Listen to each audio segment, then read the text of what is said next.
দিনটা ছিল 5ই ডিসেম্বর। ট্রেনে করে ট্রাভেল ব্লগ দেখতে দেখতে অফিস যাচ্ছিলাম। সাডেনলি এক্সাইটেড হয়ে আমি আমার ওয়াইফ স্মিতাকে ফোন করে বলি, চলো না সাউথ ইন্ডিয়া যাব, একটা প্ল্যান করো না।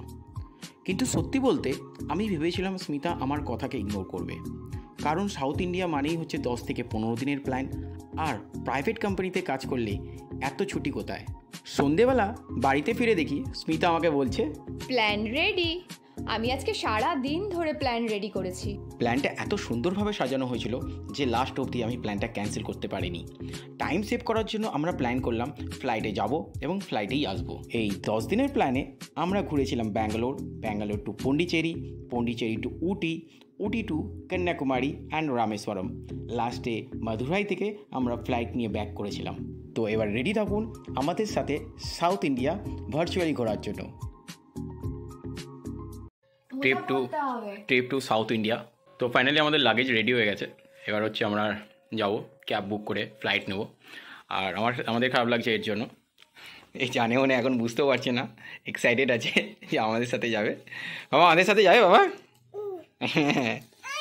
কী হয়েছে? আমাদের 9:50 ফ্লাইট, আর আমরা এখন 6টা বাজে, মানে আমরা এবার বেরোবো, মোটামুটি 7টার সময় পৌঁছাবো। ওলা করে মাত্র 40 মিনিটের মধ্যেই আমরা পৌঁছে গেলাম হচ্ছে এয়ারপোর্ট।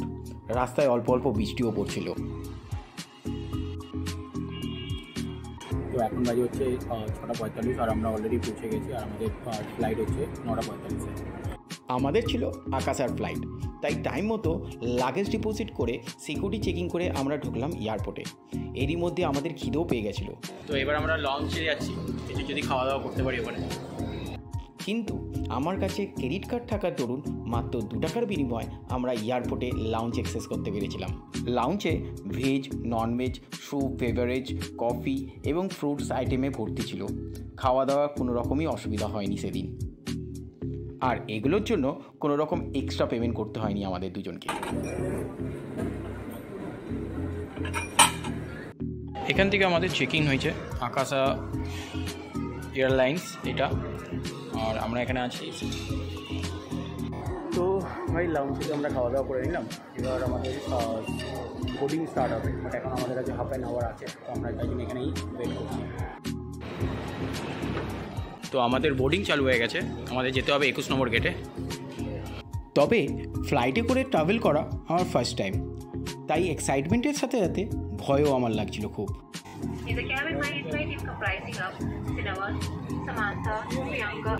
এই দেখুন এই মেয়েটাকে বোর্ডিং লাউঞ্জ থেকে বলবো। ফ্লাইটে এই 2 থেকে 2.5 ঘন্টা হাসি আর কি করতে করতে কিভাবে কেটে গেল আমরা বুঝতেও পারলাম না। এরই মধ্যে আমরা ল্যান্ড করলাম ব্যাঙ্গালোর এয়ারপোর্টে 12:30টার সময়। আচ্ছা, এর মধ্যে বলে রাখি, ব্যাঙ্গালোরে আমরা গিয়ে উঠবো হচ্ছে মানালির বাড়িতে। মানালি হচ্ছে তার ছোটোবেলার বন্ধু। ব্যাঙ্গালোরে আমরা যাব শুনে সে বলল, হোটেল নিবি কেন, চলে আয় আমাদের বাড়িতে। আর কথাটা ফেলতে পারলাম না আমরা। রাত 2টো বেজে গেছিলো তাদের বাড়ি পৌঁছাতে।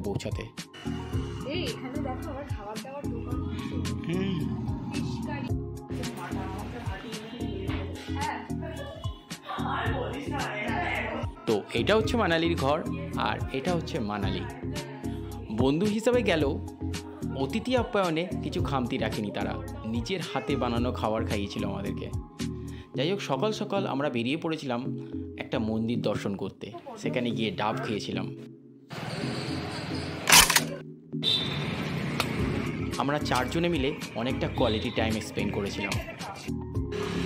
এরপর আমি আর স্মিতা 2জন মিলে বেরিয়ে পড়ি ব্যাঙ্গালোর ঘোরার জন্য। একটা অটো বুক করি এবং প্রথমে যাই হচ্ছে ব্যাঙ্গালোর প্যালেস দেখতে, এবং তারপরে সেখানকার একটা বোটানিক্যাল গার্ডেন।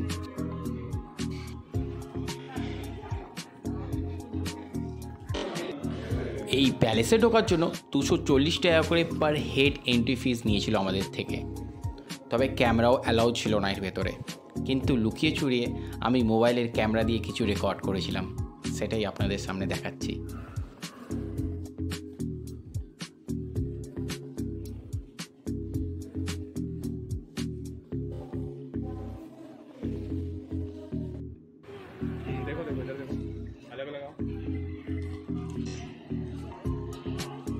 ইনসাইডে যেতে আমাদের 40 রুপিস করে নিয়েছিল পার পারসন। বাট ভেতরে গেলাম আমরা, ফটো তোলা অ্যালাউ ছিল না, তাও আমি ভিডিও একটা করেছি চুরি করে প্র্যাকটিক্যালি বলতে গেলে। বাট খুব সুন্দর জায়গাটা, বলবো না, খুব সুন্দর। আমাদের ফার্স্ট ভিজিট তো আমার ভালো লেগেছে, বাট মাল্টিপল টাইম আসার জন্য না। আর এই সাইডে গার্ডেন আছে।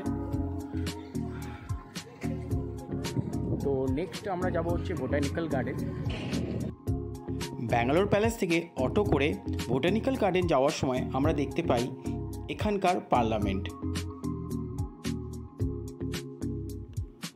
বোটানিক্যাল গার্ডেনে ঢোকার পরেই দেখি এখানে অনেক রকম ফল বিক্রি হচ্ছে, আর স্মিতা খাওয়ার ইচ্ছে হচ্ছিল পেয়ারা মাখা।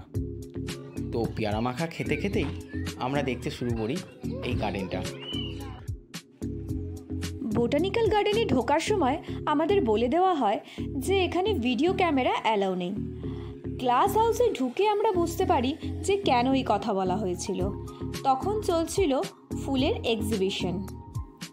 বিভিন্ন ধরনের সিজনাল ফ্লাওয়ার দিয়ে পুরো গার্ডেনটার বিভিন্ন জায়গায় ডেকোরেশন করা ছিল। এক্সিবিশন চলার জন্য বাইরের এবং লোকাল প্রচুর পর্যটক এসেছিল এই ফুলের এক্সিবিশন দেখার জন্য।